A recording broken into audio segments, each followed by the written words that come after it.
Wigan, the northwest of England. 1:45 a.m.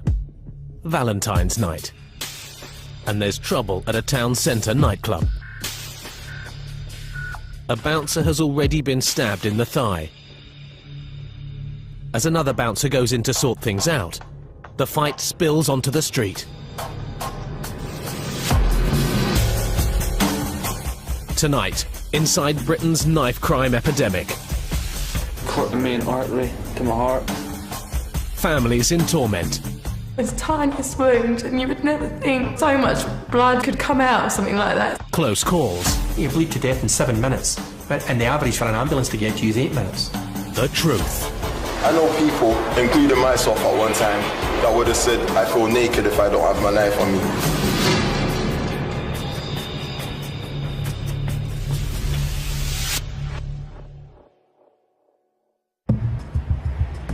South London, November last year.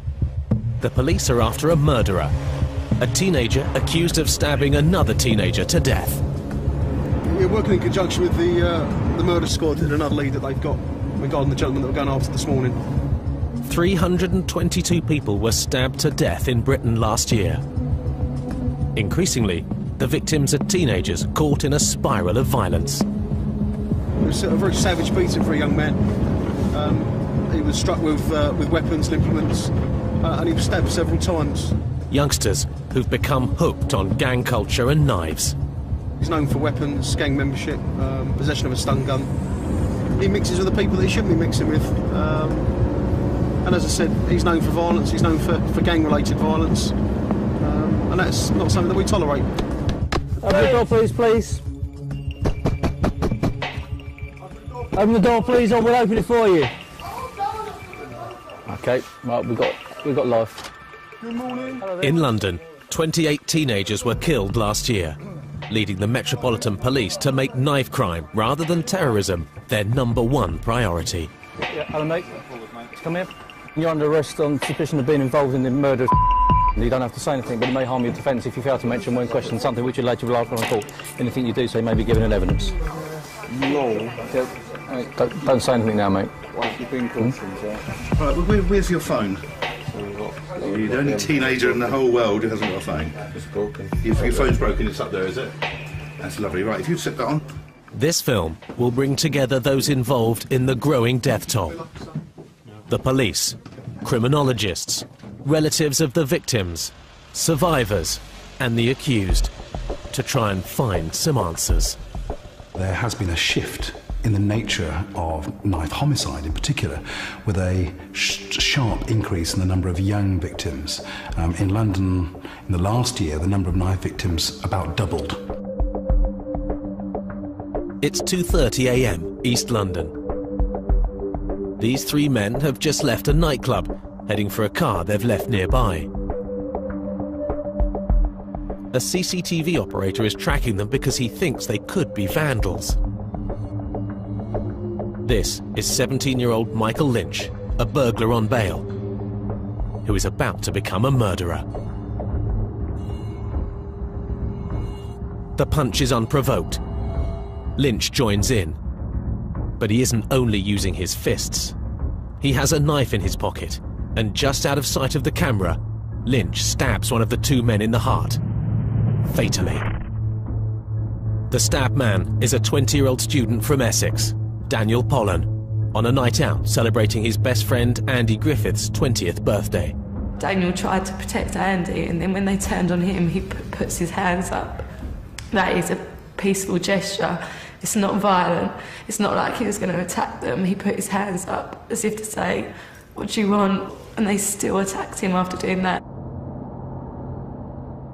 Now Lynch turns on Andy, stabbing him in the chest and back.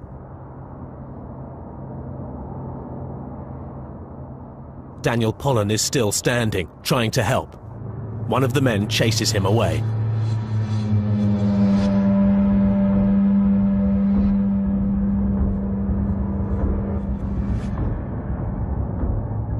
The three attackers drive off, heading home, only 40 seconds after the attack began.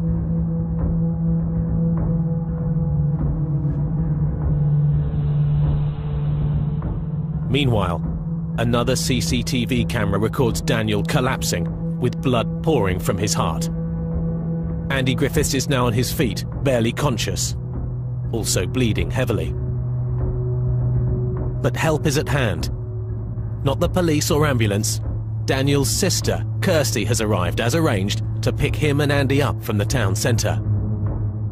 As we sort of pulled into the brewery car park, you can sort of look across it, and I was like, oh, I can't see anyone, so I thought I'll get my phone out and call him.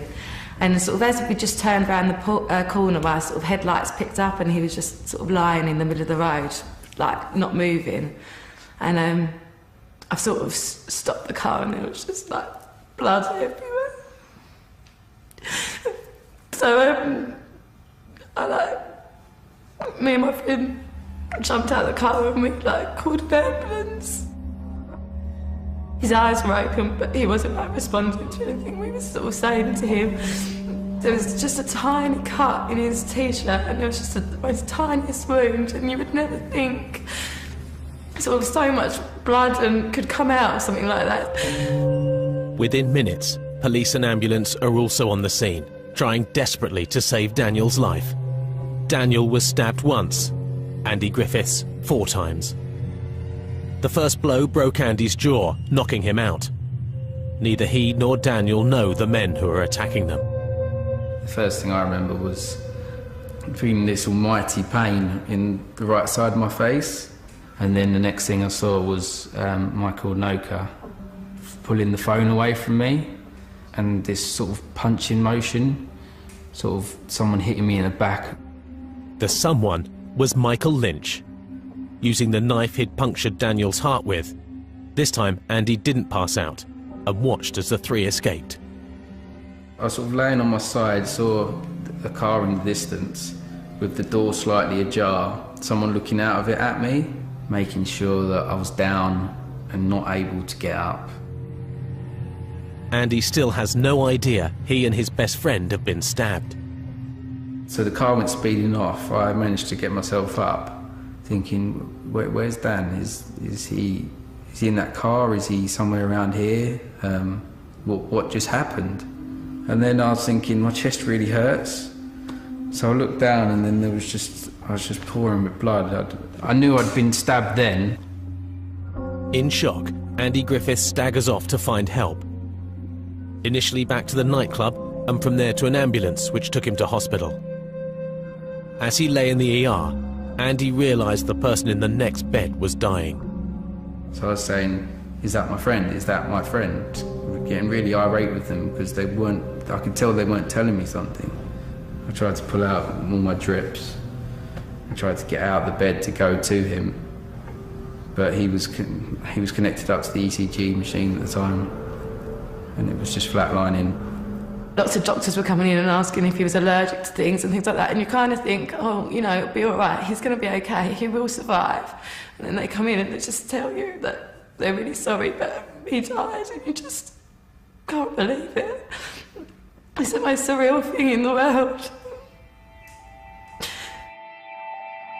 Daniel's killer was caught quickly. The number plate on the car led police right to him. Michael Lynch was sentenced to a minimum of 15 years. His accomplices got 5 years each. The CCTV of Daniel Pollan's murder is being shown because his family want everyone to see what really happened. We came to the decision that we did want the CCTV to be released in public because it's such an unprovoked attack. I think it's important that people do see that, you know, it's not just about gang culture. It's not, you know, knives aren't used just in gang culture. Andrew and, like, my brother Daniel didn't do anything in any way to cause what happens to them. I just think people need to realise, you know, knife crime is everywhere. It happens all the time. And that's why I think it's quite important that people do see it. We just stated there was a large group of youths hanging around outside and inside the location, all wearing hoodies. I believe some of them were underage. I'll just have a look, just see what's going on down there. The police's main tactic to prevent stabbings is stop and search. Last year, this led to nearly 6,000 arrests in London alone, with over 3,500 bladed weapons taken off the streets. Stop and search is obviously a very valuable tool, because if we're not out there and we're not implementing that search power, then there's absolutely no reason why people aren't going to be willing just to arm themselves for any reason. This time, Lewisham's stop and search team are after teenagers who've been robbing gamblers at knife point outside a bookies. There's been a bit of a trend of people that have been in the bookmakers legitimately who have won cash, have left, and then they've been followed away by groups of youths.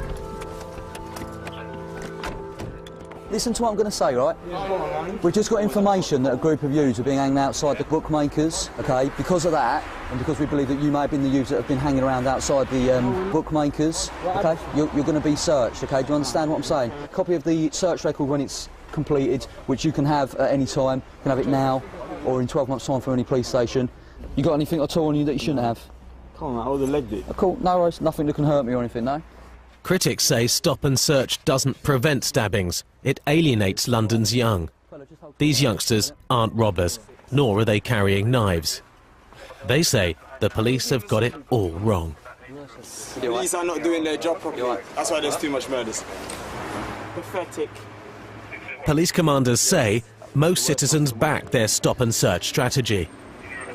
Young people were telling us, you're the people in authority, you should be doing something about this, and we accept that stop and search is one of the ways in which you can do something about this to make us feel safer. In the longer term, clearly, stop and search is quite an intrusive power, and it has to be used extremely sensitively. That's it. Have a good evening, yeah? Take care. Where's the receipts? You are. Please don't start. You're like, don't start. Have a good one. Which liar? Sure will. Pathetic, mate. We make more money than you, mate. Can I MC? What we're probably finding less often than more often, weapons on youths, purely because the youths can see that we're coming. We do use unmarked vehicles, but they are aware of the unmarked vehicles that we're using quite often, more often than not. So what they'll tend to do is hide or stash weapons in, say, for argument's sake, a wheelie bin or in a front garden.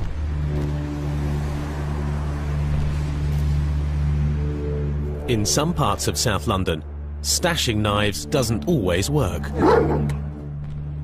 In Croydon, the police have a way of finding them. His name is Kaiser. Nice. It was kind of stuck in there. It was just, the blade was kind of half stuck in the mud. It's only been there overnight. Classic example of why this area is chosen by us. It's used as a cut-through. We know gang members and groups do use this area, and this just sort of vindicates that we're taking this tactic. Just found by the dog in the corner.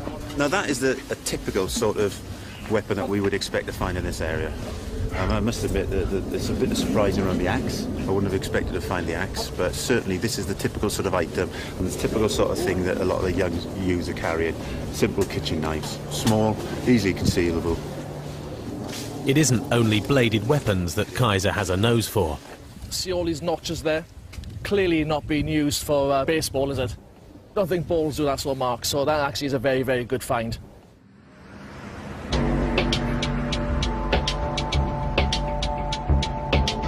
At Croydon Police Station, Sergeant Birmingham and PC Reeve keep the knives they find under lock and key. If you carry a knife and my guys are on duty, we will catch you. We recover 100 knives per month on average here on Croydon Borough, mainly from stop and search. Also weapon sweeps in set areas. The knives such as the Gurkha knife, the samurai knife or sword, but it is the kitchen knife. The kitchen knife is pivotal. It is the most common found knife or implement that we discover on the streets. They are readily accessible, they're easy to purchase and they're easy in the home to pick up before you go out the front door. Sometimes if a guy or a lady's carrying an item like that, they'll make up a cardboard sheath and that can be carried in their waistband. A knife can be carried around the waist in the belt. We've also had incidents where a knife like that can be carried under the shoe. They'll take the shoe off and that can live under the inner sole of the shoe If you're worried or concerned about your son or daughter, engage your child before they go out. Please check your kitchen, make sure there's nothing missing.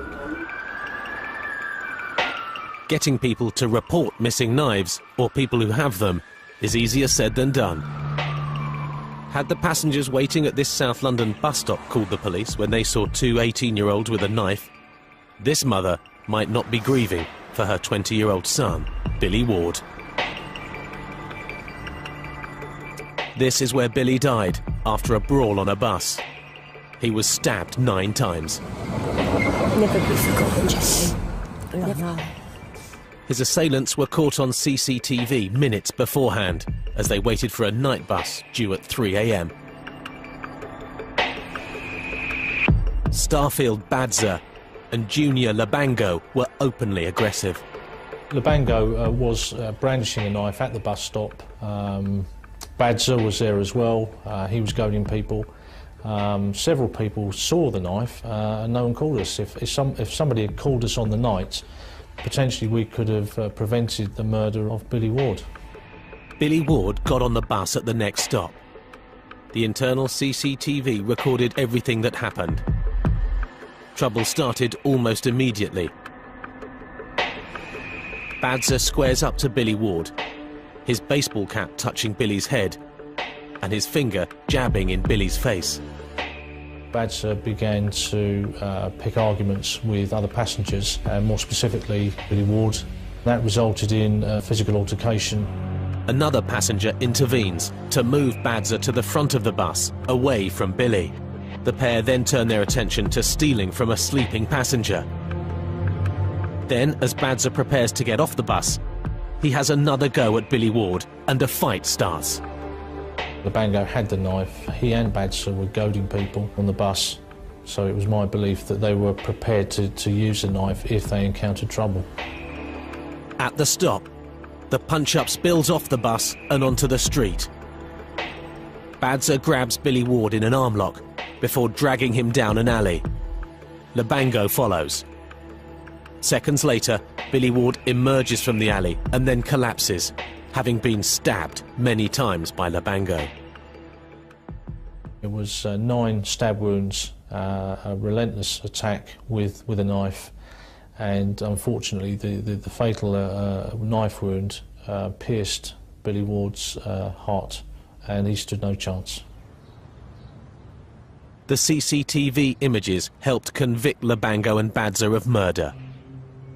Now both are serving a minimum of 18 years in prison.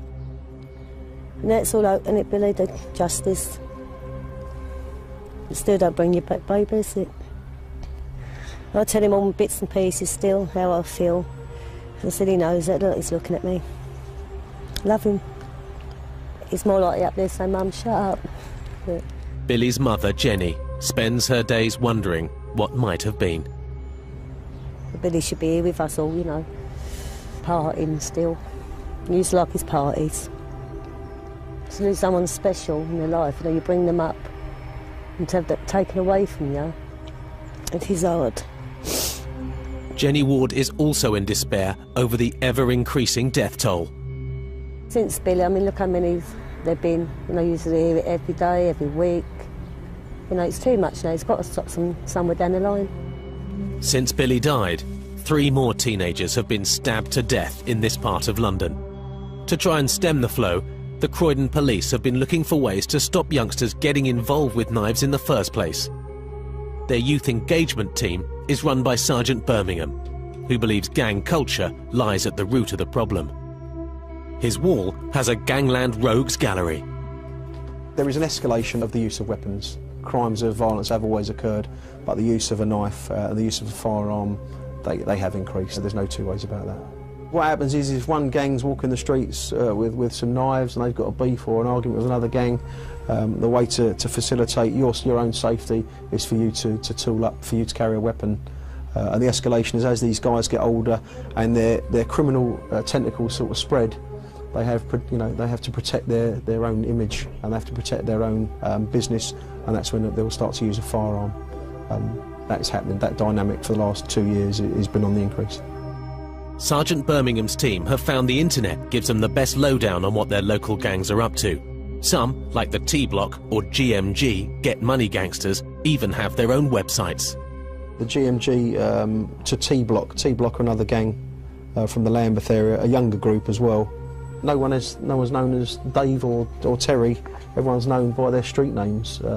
T-Spar, Stabber, Nichols, Inch, Flips. I mean, most of the names we would know the guys on the streets. Little Biker.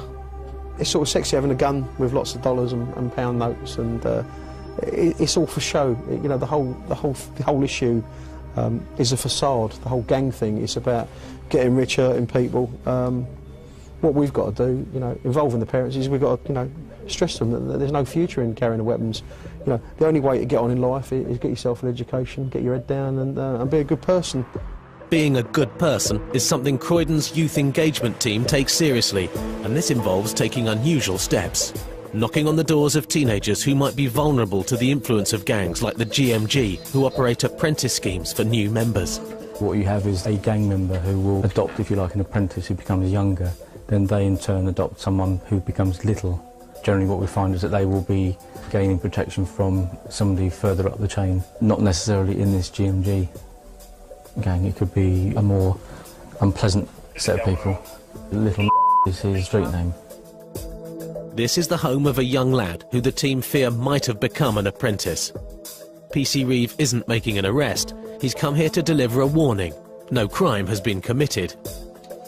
This is another new initiative, letting the boy's mother know that PC Reeve has been keeping an eye on her son. We stopped him quite frequently with a number of guys that we know to be in gangs. Okay, the stuff that he's written on his wall suggests that he's in a gang.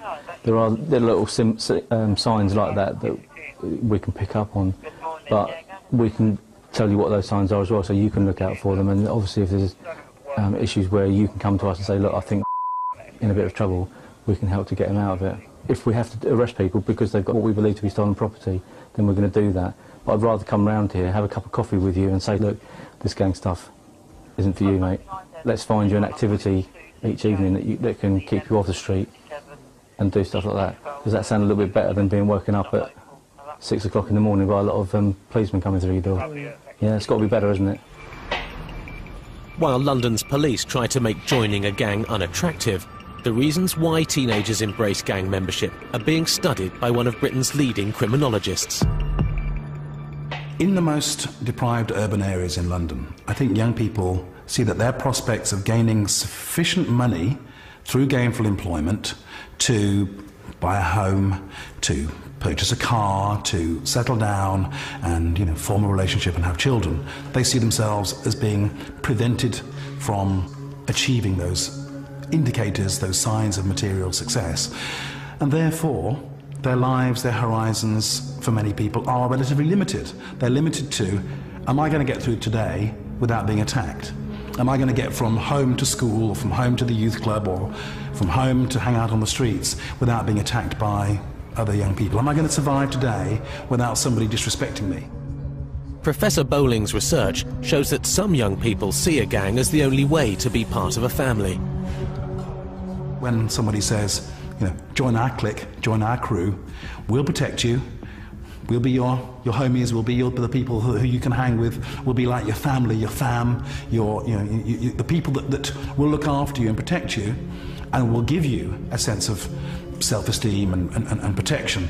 In that context, I think that however reluctant they may be at first, many young people will choose the protection and the safety of a gang, and will choose the protection and the safety that they feel of carrying a weapon.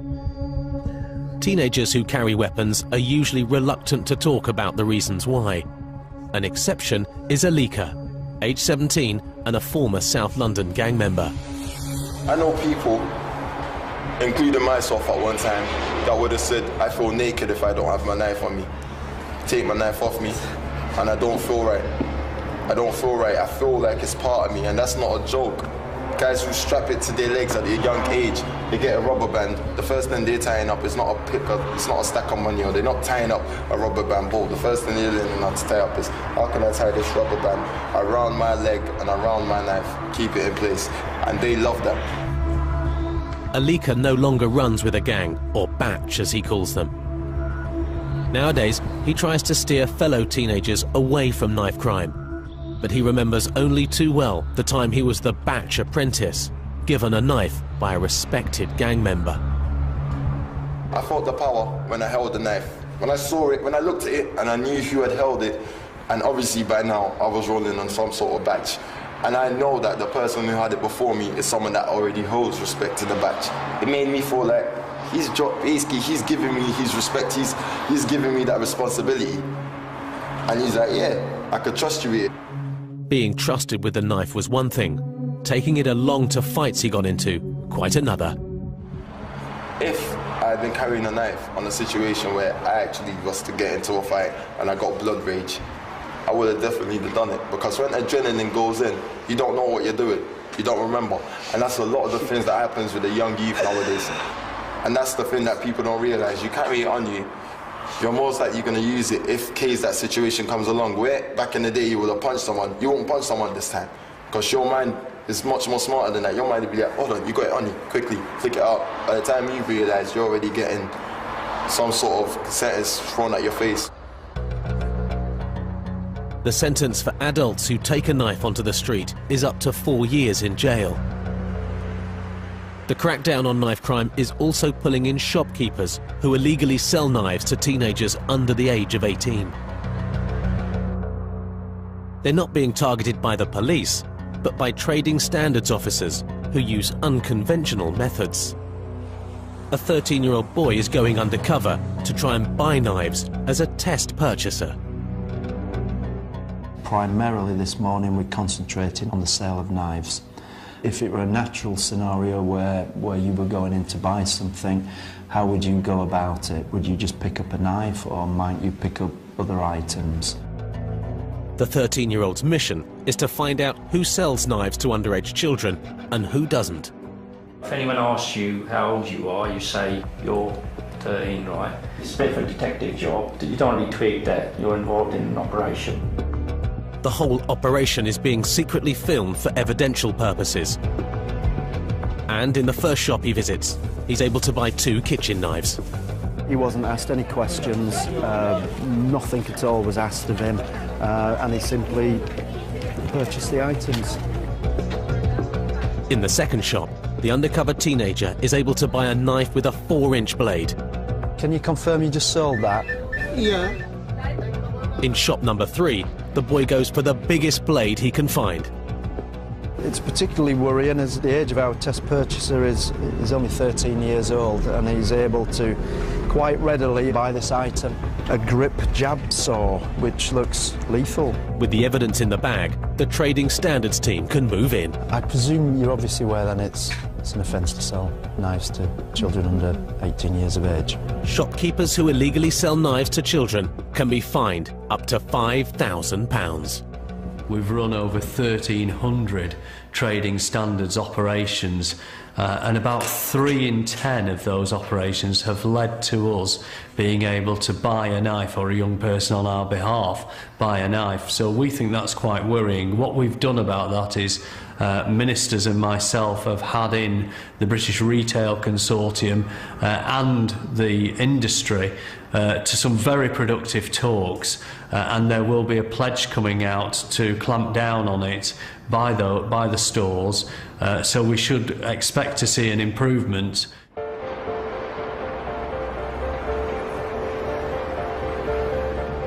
In North London, the police are after school children who carry knives. Official research has shown that 1/3 of school children have carried a knife at one time or another. Some schools don't want to be seen as having knife arches or as taking these types of interventions, but I would turn the argument the other way around, and I would say the schools that are doing those things are ensuring that there is a good, safe learning environment for their pupils, and are being proactive in addressing any issues that the young people might have. The law has recently been changed to allow teachers and police to search school children without parental permission. Within a mile of this school, 3 youngsters have been stabbed to death. Not that long ago, I used to have a friend who always used to play together and everything, and every time he's been bullied by all the students, and one day he decided to carry a knife, and it was used against him at the action of him trying to use it against the other person, and he got stabbed, and I didn't see him until now. I can't see him. He was in hospital for a long time, bleeding, and eventually he died because of a blood clot in his stomach, and I never saw him. A significant minority of young people do carry knives, as a matter of course, and they would be things like pen knives, for example, short-bladed knives, but also a small minority are carrying kitchen knives. And I think that is a phenomenon which is probably new and is quite troubling. Like in our school, the stabbing happened in our school, and you can notice them in the past that it's like more people are getting stabbed because the law is not going high enough. That's why people do it, because they know that it's about like 5 years basis, so they know that they can just get away with it. The school children also know that postcodes and gangs play a part, a big one. Most people just carry knives because they want to have a gang fight, or just because, you come from N17, you come from East London, you come from this. People want to just fight because of a territory. But it's nothing about that, because we're all just normal people. It's just the name that we're given around our area, like, we're N17. Does that make a reason why we should fight another area? It doesn't make a reason. We're all the same. It's just silly. It's not only the kids and the school which get searched. The police sweep takes in nearby housing estates. On one of them, a knife blade has been found. It appeared to be a kitchen knife, which is notoriously what the youngsters do tend to use. Is what they can get from their kitchens. Increasingly, towns and cities throughout the UK are using CCTV to try and spot knives and catch those responsible for the stabbings. Here in Wigan, in Lancashire, a council CCTV operator was able to not only warn the police about the man running amok with 2 knives, but also to let them know where he craftily hid them in an attempt to avoid arrest. Under the police car. The same CCTV system helped identify and convict 3 men who attacked and stabbed an innocent 21-year-old outside Wigan's town centre nightclub. The operator's feedback got medical help to the scene faster, and the victim was saved from bleeding to death from a severed artery. But Lancashire or London aren't the worst places in Britain for knife crime. Scotland is. If you are male, aged between 10 and 29, you are 5 times more likely to be stabbed to death north of the border than anywhere else. We have a chronic problem with violence in Scotland. In Scotland, our homicide rate is, for the most at-risk group, is between 10 and 29-year-old males is 5.3 per 100,000 of a population. The equivalent rate in England is 1 per 100,000 of a population. Aberdeen, northeast Scotland. This children's playground is the scene of Scotland's latest stabbing. 2 days ago, John Adams' brother Ryan was attacked with a knife. The incident happened just down there, beside where the 2 cars are parked. Happened in the afternoon, so everybody would have seen most of it, what had happened. John's brother, Ryan, is being treated here, in the Aberdeen Royal Infirmary. Doctors saved his life, and already he's up and about, to the great relief of his mother, Fiona. They said there was some bleeding somewhere in his body, and he was getting an ultrasound scan beside his heart, and his stomach was all hard, and he was white. And the next minute he went away and he came back, and he says that there's bleeding around his heart, so he's to get an operation. So we never got to see him until he came out the operating theatre. Ryan is 17. These wounds were inflicted just 48 hours ago. He was stabbed 4 times. My heart's like right here. Heart's clipped up the main artery to my heart. Then I just had a little stab wound there. And you got the into my stomach was there. Then Not university. It's 3 tubes. So you got it in my body. Then they slice up it open to get to my heart for heart right here. Then for my stomach they just there for eating. It was for eating and eating on my back. The blade was like 3 inches or something. A little kitchen knife. And it does that. For the rest of my life. Ryan owes his life not only to his surgeons, but also to a boy at the playground where he was attacked, who wrapped him tightly in a jacket to stop the bleeding. I lifted up my top, but then I just seen a heading right beside my heart, and the blood just went, like ceased, spat out, a bit of fat or something. And then I jumped over the park fence, and I just fell to the ground. This boy saved my life when he put a jacket around me and hugged me pure tight. I still can't believe it.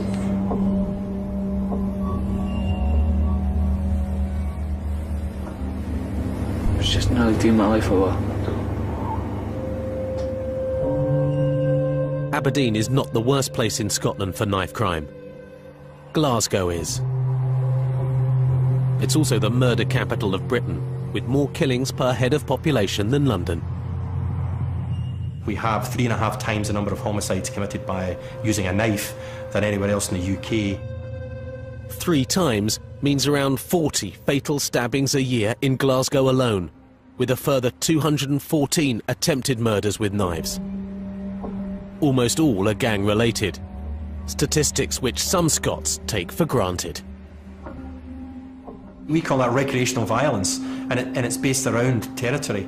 And the territories that we have and the gangs who operate within them have been there for 40, 50, 60 years. It's the same gang names. They fight in the same areas. And they will fight and attack you because you don't come from that area. We have probably 100 and odd gangs in the west of Scotland. In one area of Glasgow, in the East End, we've got 55 gangs. We've got about 700 members of those gangs, and they'll range in age from 12 up to early 20s. Matthew McAllister, 16, and Dennis Scott, 19, live in Glasgow's East End. They also know all about the gangs. Dentoy, Baltoy, Provi, Drummy, Agro, Skinheads, Tom. Over here's Skinheads, this is Wellhouse, and mostly the bottom party, it's the worst, that's where mostly all the fighting that happens. It's Tom and Skinheads that hate each other the most. Some of them can get slashed, some can get stabbed, or else you can get chopped with a sword or something. If you were going to walk through there, then you would need to have something on you. Somebody shouting at the bus, you fanny. The territorialism that underpins these Scottish conflicts is being studied by Professor Keith Kintray at Glasgow University. He's discovered that the battle lines get drawn at an early age. These maps represent a particular part of Glasgow, and they were drawn by young men who were attending the same school. The main road goes down the middle, and for this guy here, he feels safe in his home territory, which is the area marked with the red boundary, and the other side is where it's unsafe, which is marked don't go on here. And for this guy, it's safe on this side and it's unsafe on this side. It's a mirror image of that one. These territories are both very, very clearly demarcated. Can't cross that road and can't cross that road now, can. So can't even go to the garage along here. You go down to get a packet of fags or something. You've got a barrel running there chasing you, so you have. The threat from the Barrel gang is bad enough when you live across the street. It becomes positively lethal when your parents split up and move house, putting you into enemy territory. My dad moved to Barrel, so he did, and my ma kicked us out and I had to go stay with him. And they knew that I was very risky. They smashed my dad's motor up, put his house windows in, so then my dad kicked us out. He wanted nothing to do because it was causing him hassle, so my ma took us back in. Can't go nowhere. I got done with a, what's it called, Stanley, I got caught earlier, so I did police, but I just grabbed us. I had a Stanley in my pocket. I got done with that. See, the day that happened to me, that was it, man, bang. Never out again, I sit in the house now. If we're in here, we're alright, nobody'll say nothing. But besides, if any, like, these people see anything happening, they'll run and help you, so they will. It's just it, man. If you've got other schemes, you'll probably take a knife or something with you to keep yourself safe, know what I mean? That's what that's for. Sometimes the motivation for joining a gang is as simple as because that's what you do. That's the norm. Because your big brother's in the gang. Because your dad was in the gang or your uncle was the gang. Or you don't have a choice, you've got nothing else to do and it seems I'll just, my friend's in the gang, I'll do it. So I don't know that young men make that conscious decision that it's about to start. Sometimes there isn't a choice in it, it's what's there. What's here now, in this part of Scotland, is an escalating horror, involving weapons even more powerful and dangerous than knives. They're jumping about with taser guns and all that now. The actual taser guns with the police shoes have got in that now. But like big machetes that blade and it's about that size. I was fighting with Trossach Street and that. We were running round a corner and a wee guy ran round. Whacked us with a big sword. I see that one there. That was on a bus that bit, just somebody ran up, bang man, away again. Any day per man, could have hit an artery or anything man, but stuff happens. Stuff happens all the time here, and not everyone walks away with just a scar. Hi Scott, only me. How you doing, Dad? Not bad, yourself? Aye, great. Brilliant. You shoving the kettle on? In a bit. Alright. 7 years ago, Scott Breslin was an active teenager, but since being stabbed at the age of 16, he's unable to use his limbs and needs constant help. He's a normal 16-year-old, so I used to sort of run and jumping and climbing and whatnot, and then all of a sudden these limbs aren't open to him anymore. Scott was the victim of an unprovoked attack by two fellow teenagers. A single knife wound left him a quadriplegic for life. This was the spot here where it actually happened. Just seen the knife came round the side of me, stabbed me in the neck, and it just felt like a punch. As soon as I felt that punch, I just hit the ground and the lights went out. I lost my teeth, shattered my nose. The spot on my neck's probably about a centimetre long, but it resulted in me being paralysed from the neck down now. The teenagers who attacked Scott were caught and sent to prison, but Scott's father feels let down.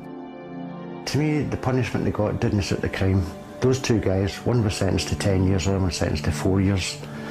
The one that was sentenced to 4 years did 2.5. He was out pretty much no long after Scott got out of hospital.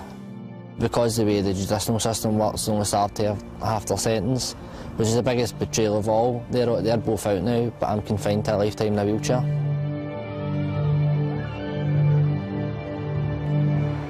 At one of Glasgow's biggest hospitals, doctors treat over 700 knife injuries every year.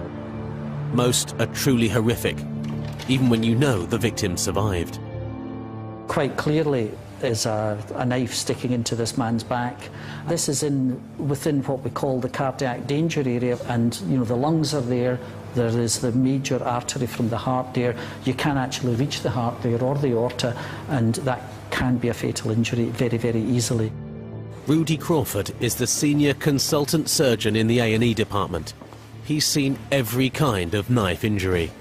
Machetes are very popular. They used to sell them down the barrels for £3 or £4, and it's surprising the number of people that carry them about their person. Here's our other machete injuries, which has gone right through the muscles on the back, right down to the rib cage. The catalogue of injuries is testament to the skills of the surgeons and a damnation on those who inflict them. Over the years, I've almost been driven to despair at the frequency and the prevalence of the violence that exists, and particularly at nights and weekends, and a lot of it involves alcohol, and sometimes you despair for humankind because a lot of it is just sheer barbarity. Many of Glasgow's stab victims do not even tell the police what happened to them. In our experience, at least a half of them are never reported to the police, and in some cases up to 70% may not be reported. Dr. Crawford has been treating stab victims for 30 years. He believes that all too often, the people who do the stabbing don't fully realise what they are doing. Over the years, I've come to the conclusion that most people that carry knives and use knives don't see beyond the next 6 inches or beyond the next 10 minutes. They don't seem to understand the consequences of these things. It's often a matter of millimetres that make the difference between a trivial injury and a fatal injury.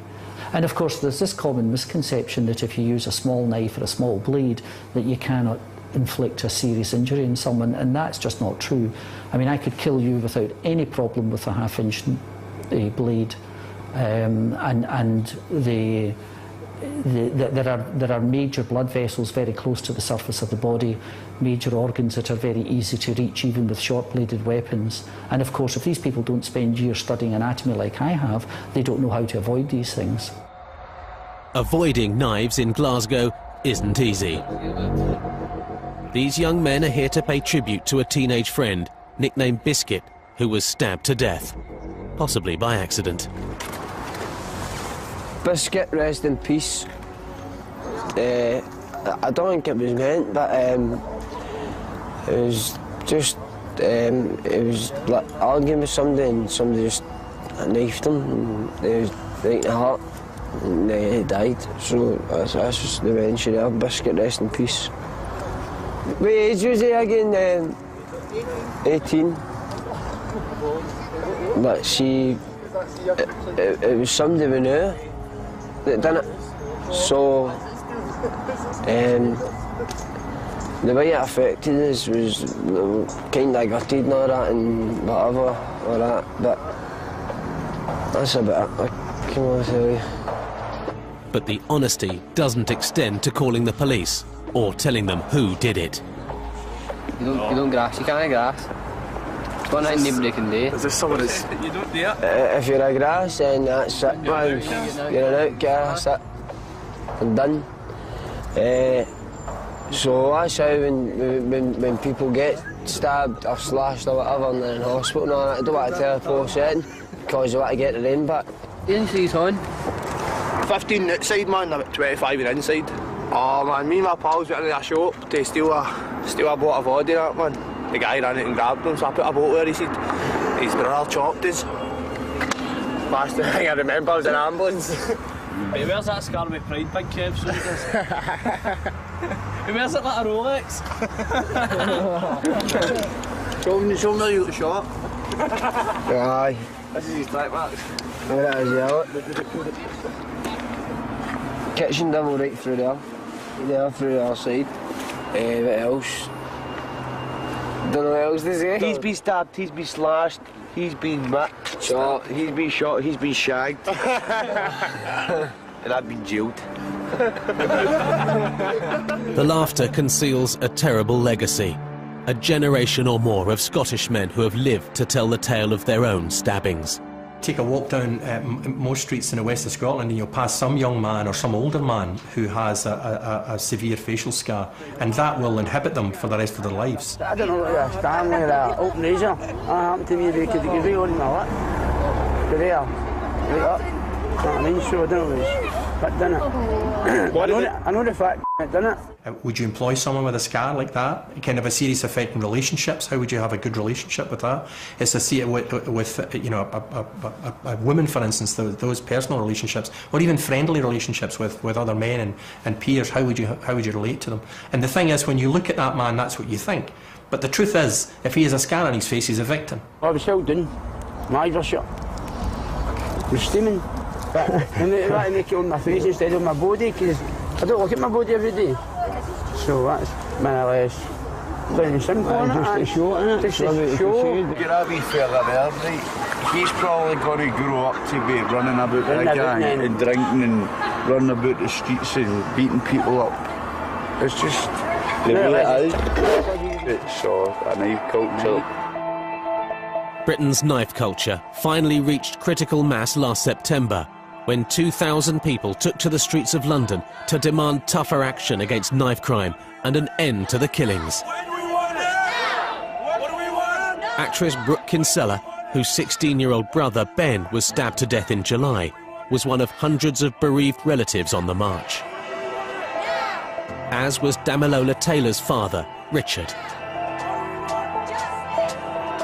And in Hyde Park, Brooke Kinsella's fellow actress Linda Robson added her voice to the campaign. We are all here today to remember the families and loved ones who have been victims of this horrendous knife and gun culture. It wasn't only Londoners who took to the streets to hear one of Britain's leading anti-knife crime campaigners call for peace. Peace is your business, my business, everybody's business, and we must fight for the sake of our children. That's my word to us as one. Not just in London. I know we've got mothers from Birmingham, we've got people from Manchester, we've got people from Liverpool, we've got people from Canterbury, we've got people from all over Great Britain.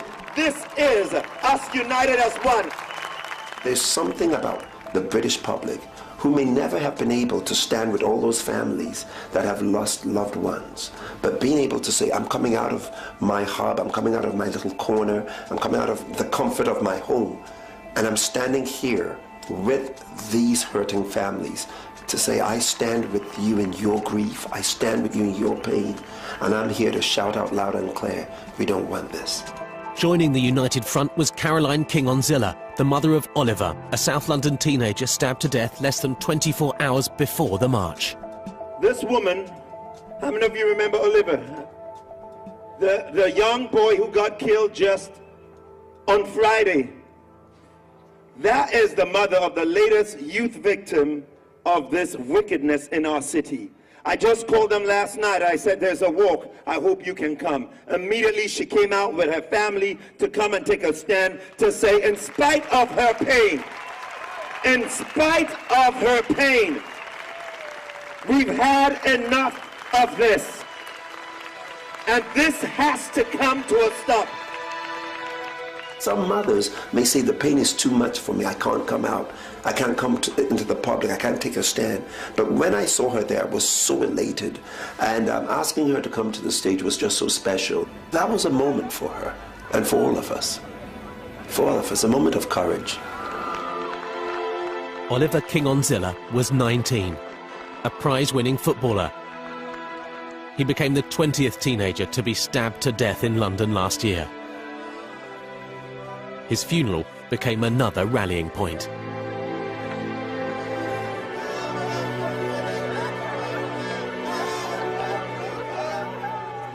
We have gathered here today on this very sad occasion to mourn, to comfort the family of Oliver King-Onzilla.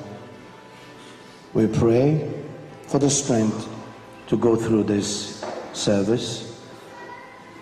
We all know the tragic circumstances surrounding Oliver's death. It was a Friday, I just came from church. Oliver came in, he went upstairs. He got changed, he was coming down, and then my brother and myself were asking, where are you going? Then he said, I'm going to a little party with my friend. And my brother said, don't be long. He said, no, I won't be long. So then he went. I spoke to him on Friday, and he died on Saturday. Oliver King-Onzilla was stabbed many times, not only in his body, but also in his face. His mother had not seen him before the funeral and wasn't sure she wanted to. For the beginning, we didn't want to open the coffin. We said we don't know how bad he was injured because I didn't see the body. I didn't see. Since he died, I wanted to keep his memory that night when he was going out. Very happy, very handsome. But Caroline knew the funeral would be attended by many young people, and she saw an opportunity to send a message, one intended to shock. In another way, I wanted them to see. I was thinking that if they open and they see all those injuries he had on his face, to see what, what your action can bring as consequences in the life of people. By making her son visible in an open casket, with his facial injuries there for all to see, Caroline King-Onzilla hoped he would serve as an important deterrent to anyone thinking about carrying a knife.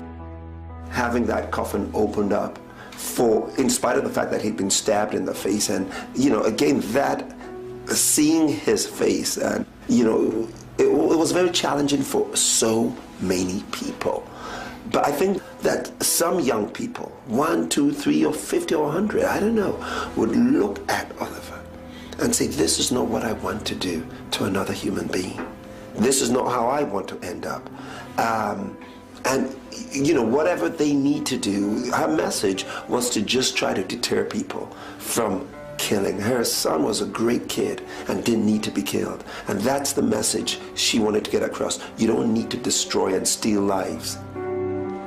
If you walk on the street carrying a knife, can you look at me eye to eye? You will never have peace. Where are we going? Something has to be done.